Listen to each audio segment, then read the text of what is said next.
नमस्कार दोस्तों, आप सबका डेली करंट अफेयर्स में स्वागत है। अगर आप मेरे चैनल पर नए हैं तो प्लीज़ चैनल को सब्सक्राइब करें और बेल आइकन को प्रेस कर दें ताकि आपको हर अपडेट मिलता रहे। तो पहला जो है वह है विश्व हिंदी दिवस। हाल ही में मनाया गया है। प्रतिवर्ष 10 जनवरी को विश्व हिंदी दिवस मनाया जाता है। इस दिवस के आयोजन का प्राथमिक उद्देश्य विश्व में हिंदी के प्रसार और प्रचार के लिए उपयुक्त वातावरण तैयार करना और हिंदी को अंतर्राष्ट्रीय भाषा के रूप में स्थापित करना है। विश्व हिंदी दिवस 10 जनवरी 1975 को नागपुर में आयोजित पहले विश्व हिंदी सम्मेलन के वर्षगांठ को चिन्हित करता है। इस सम्मेलन का उद्घाटन तत्कालीन प्रधानमंत्री इंदिरा गांधी ने किया था। पहली बार विश्व हिंदी दिवस वर्ष 2006 ईस्वी में आयोजित किया गया, जिसकी शुरुआत पूर्व प्रधानमंत्री डॉक्टर मनमोहन सिंह द्वारा की गई थी। भारत में एक बड़ा वर्ग हिंदी दिवस को अपनी मातृभाषा मानता है। भारत के अलावा Pakistan, Nepal, Bangladesh, America, Britain, Germany, New Zealand, संयुक्त राज्य अमीरात, युगांडा, सूरीनाम, त्रिनिदाद, मॉरिशस, दक्षिण अफ्रीका सहित कई अन्य देशों में भी हिंदी भाषा बोलने वाले लोग पाए जाते हैं। गौरतलब है कि 10 जनवरी को विश्व हिंदी दिवस और 14 सितंबर को राष्ट्रीय हिंदी दिवस मनाया जाता है। इसके बाद अगला जो है वह है कि भारत का पहला फायर पार्क जो है वह हाल ही में ओडिशा के मुख्यमंत्री जो हैं राज्य में अपनी तरह के पहले फायर पार्क का उद्घाटन किया है, जिसका उद्देश्य आम लोगों के बीच अग्नि सुरक्षा से संबंधित उपायों पर जागरूकता पैदा करना है।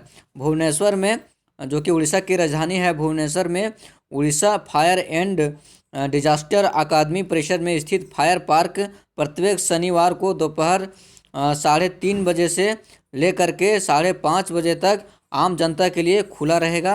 अपनी तरह का यह पहला फायर पार्क है। आम लोगों के विशेषकर विद्यालय और विश्वविद्यालय के छात्रों के बीच बुनियादी अग्नि सुरक्षा उपायों के बारे में जागरूकता पैदा करने में सहायक होगा। इस फायर पार्क में प्राथमिक चिकित्सा, अग्निशमन उपकरणों के उपयोग संबंधी प्रदर्शन, बचाव और आपदा प्रबंधन पर डेमो और अग्नि सुरक्षा से संबंधित फिल्मों की स्क्रीनिंग आदि गतिविधियों की जाएंगी।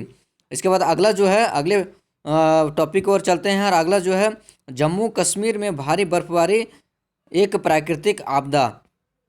हाल ही में जम्मू कश्मीर में भारी बर्फबारी हुई है।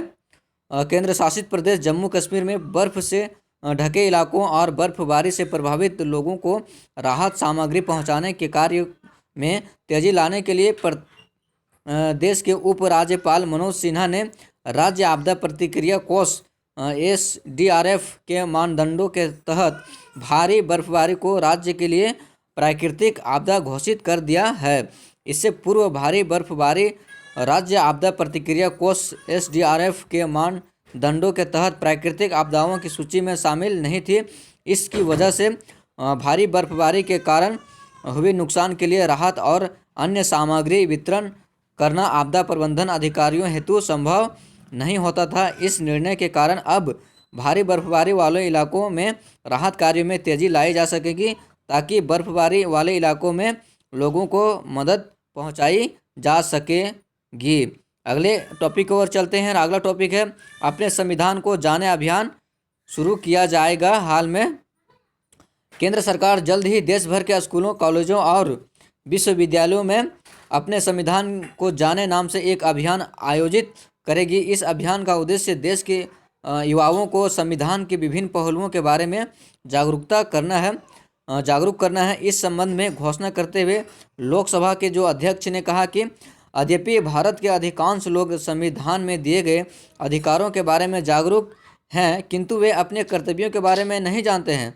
इस अभियान के तहत लोगों को उनके कर्तव्यों के बारे में जागरूक किया जाएगा, जिससे देश का संविधान और अधिक मजबूत होगा।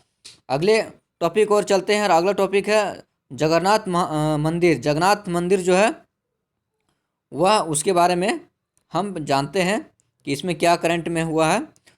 हाल ही में श्री जगन्नाथ मंदिर प्रशासन ने घोषणा की है कि 21 जनवरी से पुरी के मंदिर में प्रवेश के लिए भक्तों को अपनी कोविड-19 की नकारात्मक रिपोर्ट दिखाने की आवश्यकता नहीं होगी।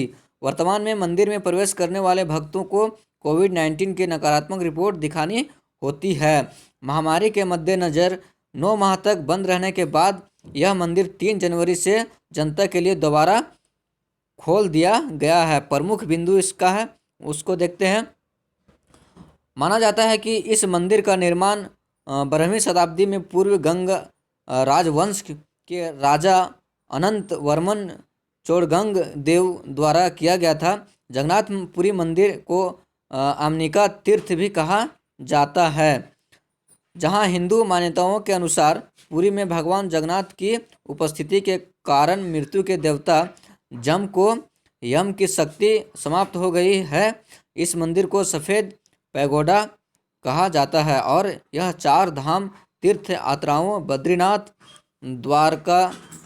द्वारका, पुरी, रामेश्वरम का एक हिस्सा है। मंदिर के 4 पूर्व में सिंह द्वार है, दक्षिण में अश्व द्वार है, पश्चिम में व्याघ्र द्वार है और उत्तर में हस्ती द्वार है। मुख्य द्वार है।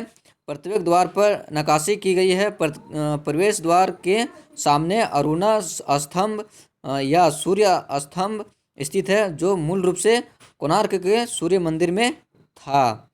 Thank you.